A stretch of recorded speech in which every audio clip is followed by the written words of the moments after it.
2026 సంవత్సరంలోకి వచ్చేసాం. ఈ జనవరి నెలలో ఏ రాశుల వారికి ఎలా ఉండబోతుంది అంటారు? ఓకే, ఎప్పుడులాగే మనం ఫస్ట్ గోచారం మాట్లాడుకోవాలి. సో గోచార రీత్యానే మనం ఎప్పుడు రాశి ఫలితాలు అనేది చెప్పుకోవడం అనేది జరుగుతుంది. అంటే ఏంటి, గోచారం అంటే ప్లానెట్స్ తిరుగుతూనే ఉంటాయి. 12 రాశులు తిరుగుతాయి, 9 ప్లానెట్స్ మనకు తెలుసు.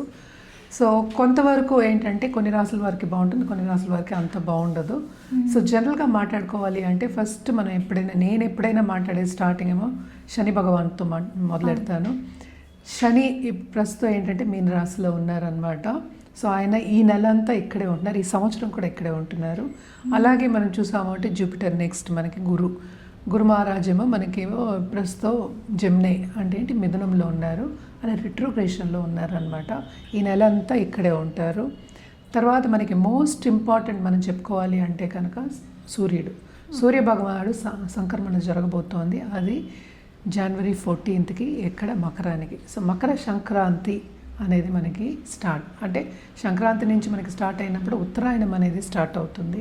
సో ఇప్పుడు దీని తర్వాత మనకి ముహూర్తాలు ఉంటే మనకి తెలుసు, జనవరి ఎండ్ నుంచి ఫిబ్రవరి మనకి ఏప్రిల్ అంతవరకు మంచి ముహూర్తాలు ఉంటాయి, చాలా పెళ్ళిళ్ళు అవుతాయి, మంచి జరుగుతుంది, చాలా బాగుంటుంది అని చెప్పడం జరుగుతుంది.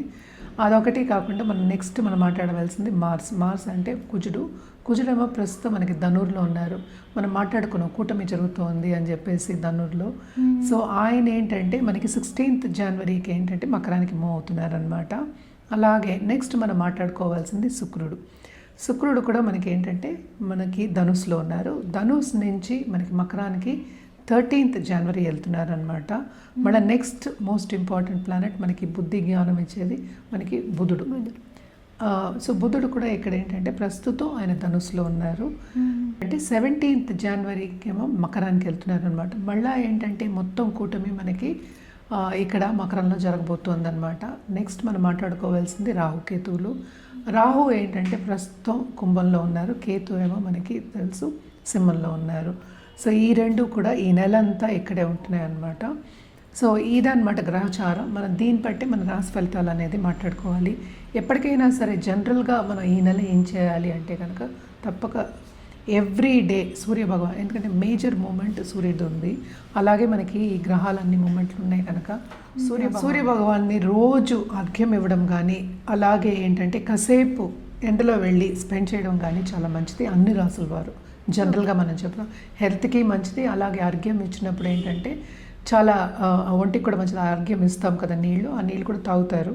సో అది ఇచ్చినప్పుడు కూడా చాలా మంచిదన్నమాట.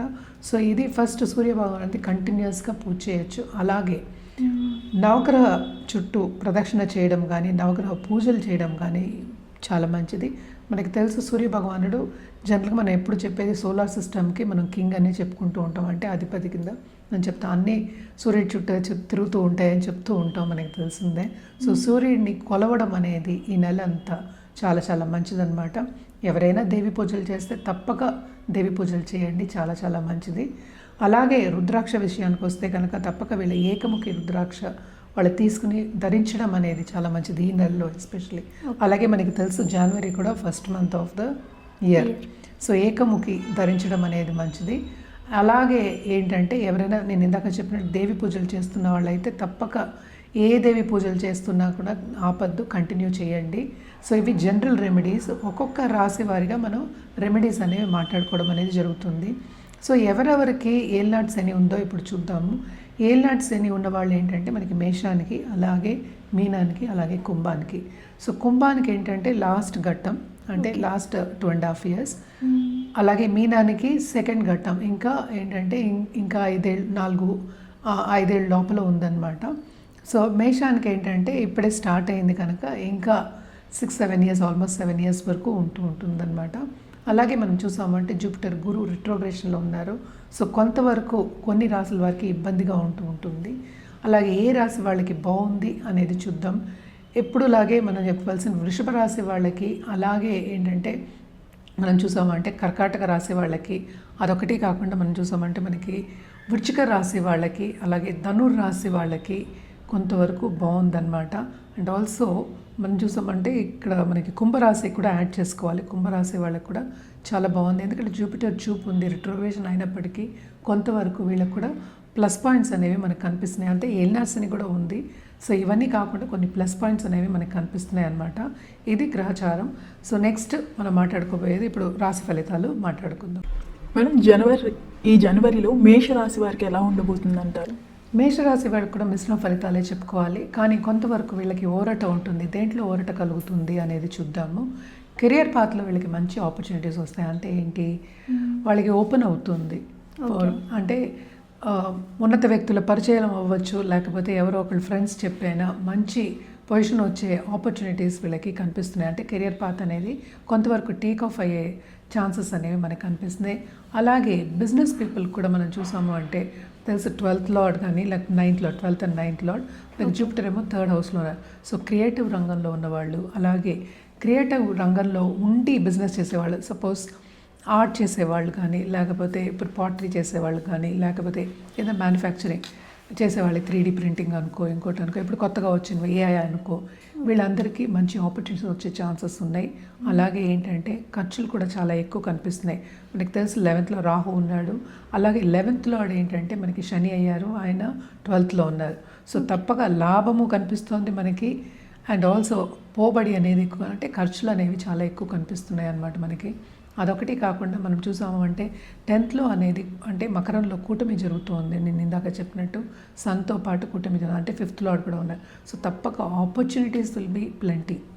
కానీ వీళ్ళకి ఏంటంటే మిశ్రమ ఫలితాలు. At least second half of this month కొంతవరకు వీళ్ళకి మంచి ఆపర్చునిటీస్, బిగ్ ఆపర్చునిటీస్ వస్తాయి. కానీ దాంట్లో మిశ్రమ ఫలితాలు, ఎందుకంటే ఖర్చు అనేది కూడా అంతే ఉంది.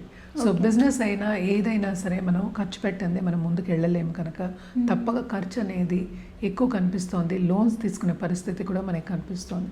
అదొకటి కాకుండా వీళ్ళకి షార్ట్ టర్మ్ ట్రావెల్ అనేది మనకి ఎక్కువ కనిపిస్తుంది అన్నమాట. తప్పక ధర్మక్షేత్రాలు సందర్శించుకునే ఒక యోగం, అంటే ధర్మక్షేత్రాలు అందరూ వెళ్ళలేకపోవచ్చు. సో తప్పక ధార్మిక క్షేత్రాలు, ఇప్పుడు ఒక గుడి కానీ లేకపోతే ఫంక్షన్ కానీ, అంటే రిలీజియస్ ఫంక్షన్ కానీ, ఇలా వెళ్ళే ఛాన్సెస్ కూడా మనకి ఎక్కువ కనిపిస్తున్నాయి అన్నమాట. సో 11th రాహు ఉన్నాడు కనుక తప్పక ఫారిన్లో సెటిల్ అయిన వాళ్ళకి కానీ, లేకపోతే ఫారిన్ వెళ్ళాలి అనుకున్న వాళ్ళు, ఎస్పెషలీ స్టూడెంట్స్ అనుకుందాము. సో వెళ్ళాలి అనుకున్న వాళ్ళందరికీ కొంతవరకు ఏంటంటే ఆపర్చునిటీ అనేది మంచిదే వస్తుంది వాళ్ళకి. కానీ ఈ నెలలోనే అన్నీ అవ్వవు, అంటే వాళ్ళు అనుకున్న పనులు అయ్యే ఛాన్సెస్ అనేవి కొంచెం తక్కువ కనిపిస్తున్నాయి.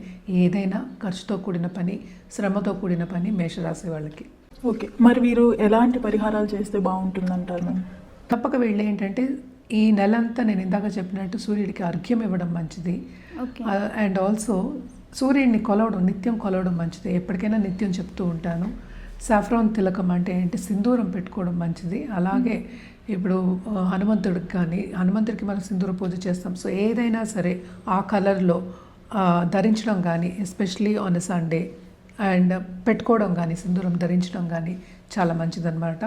అలాగే మన రుద్రాక్ష విషయానికి వస్తే కనుక తప్పక వీళ్ళు పంచముఖి రుద్రాక్ష వేసుకోవడం అనేది చాలా మంచిది. ఈ రాశికి అధిపతి మనకు తెలుసు 10th హౌస్కి వెళ్ళారు. నేను ఇందాక చెప్పిన మకరానికి వెళ్తున్నారు, 9th నుంచి 10thకి వెళ్తున్నారు. సో తప్పక వీళ్ళకి కొంతవరకు బాగానే ఉంటుంది, కానీ ఖర్చులు అనేది చాలా అధికం ఉంటాయి. అంటే ఏంటి, నాకు చాలా రాబడి వస్తుంది అనుకుని సంతోషించే లోపల అక్కడ ఖర్చు కనిపిస్తూ ఉంటుంది. ఎవరైనా అంతే కదా, ఇప్పుడు బాగుంది నాకు ఎంత డబ్బు వచ్చింది అనుకుంటూ ఉంటారు, సడన్గా ఏంటంటే ఖర్చు అనేది మనకి కనిపిస్తూ ఉంటుంది అనమాట. అలాగే హెల్త్ కూడా అంత బాగాలేదు, సెన్సిటివ్గా ఉంది కనుక తప్పక వీళ్ళ ఏంటంటే కంటిన్యూస్గా ఆదిత్య హృదయం, నేను ఇందాక చెప్పినట్టు సన్ గాడ్కి కంటిన్యూస్గా చేయడం మంచిది. ఆదిత్య హృదయం ఎస్పెషలీ సండే చదువుకోవడం అనేది చాలా మంచిది. ఇందాక చెప్పినట్టు రుద్రాక్ష ఏకముఖి వేసుకోవచ్చు. అండ్ ఆల్సో నేను చెప్పినట్టు పంచముఖి వేసుకోవచ్చు. అలాగే ఎవరికైనా సరే ఇప్పుడు కెరియర్ కావాలన్నా, లేకపోతే ఫైనాన్సెస్ కావాలన్నా, లేకపోతే రిలేషన్షిప్ కావాలంటే కనుక తప్పక మనం ఏంటంటే దాన్ని బట్టి మనం ఇవ్వడం అనేది జరుగుతుందన్నమాట. ఏదైనప్పటికీ మనం మాట్లాడుకునేది ఇది జనరల్గా మాట్లాడుకుంటున్నాము. తప్పక జాతకం పరిశీలించుకుంటే అది డిఫరెంట్గా ఉంటుంది. ధన్యవాదాలు.